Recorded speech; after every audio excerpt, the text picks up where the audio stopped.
Cloud9 right now. The first time in years that a North American team has beaten a Korean team. It will be Cloud9 that are the champions of the Intel Extreme Masters. Game. Very controlled and very much like a Cloud9 game. My confidence has been at the top. It's been iffy. Your teammates understand you're good and you understand you're good. Confidence back in yourself until you start winning. 3-2 in the last 5 games and have struggled all split to find consistency. Not like them. Knocking Cloud9 down to 8-5, so definitely normalizing the standings there. Things are only getting closer right now. Cloud9 is up against the GE Tigers. Let's start by taking a look at the starting lineup for Cloud9, the way we know it has been for a very, very long time. It's kind of weird looking at the last few games they've been playing because it's been a bit up and down.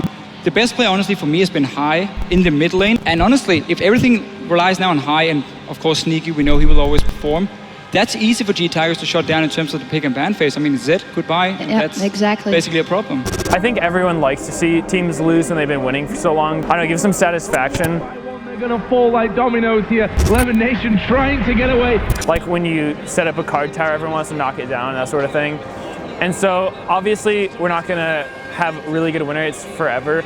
It's just like when you're climbing ELO, you have really good win rates at the bottom, but the more you play, the more it averages out. So eventually we did start losing more, but I don't know if it's going to be some huge fall of C9 or whatever. It's just a lot easier to catch up to teams that are ahead of you than stay ahead of them. So it was bound to happen at some point.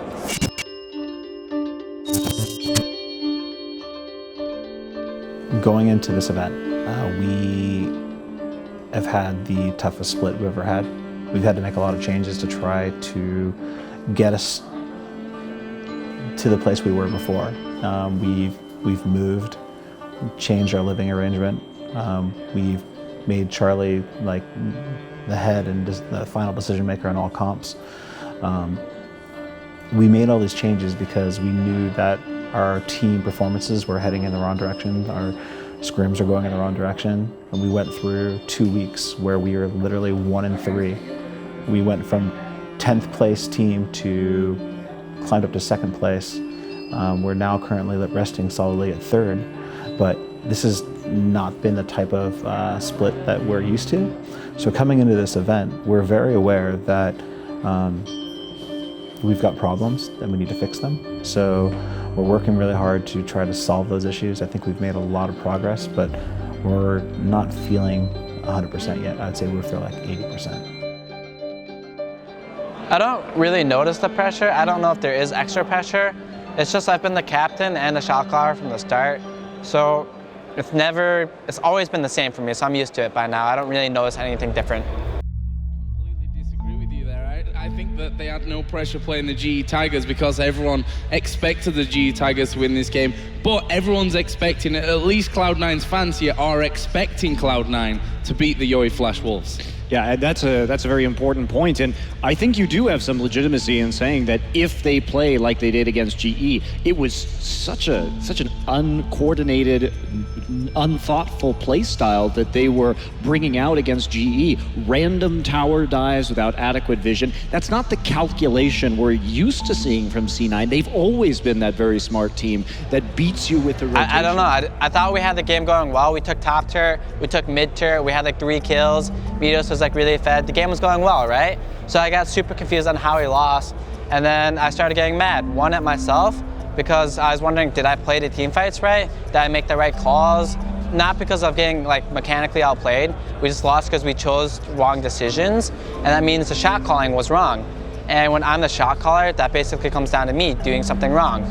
So I started getting mad at myself and trying to figure out why we lost and what I could have done differently. For the Yoi Flash Wolves. The Flash Wolves have taken Cloud9 down. 4 members of the North American squad are taken out in that team fight. NL and Maple run rampant. Yep, NL got some good positioning in that team fight. Balls wasn't able to make the difference, and that is it. Cloud9 is eliminated, and the Yoi Flash. This is definitely not the first slump we've had. I'd say the first slump was after High's lung collapse after Paris. We had a pretty decent slump there because High didn't get to play much. We had to get a lot of practice in. He wasn't able to solo queue or anything. We had to work through that. I don't really know what's going on. It's hard to tell because through our scrims, like sometimes we'll have good days where we're doing the right thing, we're winning, and then some days we'll just be really stupid and not actually being playing correctly at all. We'll set out a game plan, and then it's like always someone new will just go against that game plan and die somewhere or do their own thing. It's translating into LCS matches where we're losing games and not really knowing what to do because we spent all of our time not going with the game plan. If we're losing all the time, there's usually something going on within the team that we're thinking about and we're trying to fix actively. So if we ended up just not being a top team throughout either split, I think something would happen. I don't know what specifically. A roster change is always like an extremely risky proposition. If we still continue to do poor, like really bad, then we're probably gonna make some kind of changes. Maybe we go out and find a new analyst or something, like an additional one to Charlie. Maybe we'd go out and swap a teammate. I don't really know. I see a lot of teams making mistakes in these kind of things, and that's not something I would want to do. I would want to, if there's a roster change happening, I want to make sure that as a team we have everything needed. Like, you can't ignore kind of like a lot of like small things, just like having enough people who can initiate fights, having enough people who are passive so there's not too many people like butting heads, making sure that the team environment will get along well. Like, if you bring in another player and they just don't get along with one of the other 4 players on the team, it can become a huge issue and kind of just degrade the entire team. There's just so many things that can like ruin the team. I think the roster will change if a player wants to stop playing. I don't think anyone wants to kick anyone off the team. I think we've been with each other from the start and we want to be that way till the end. However, if someone wants to step down, you can't really stop someone from stepping down, right? I don't think we'd ever kick for performance issues, and I don't know if anyone wants to retire anytime soon.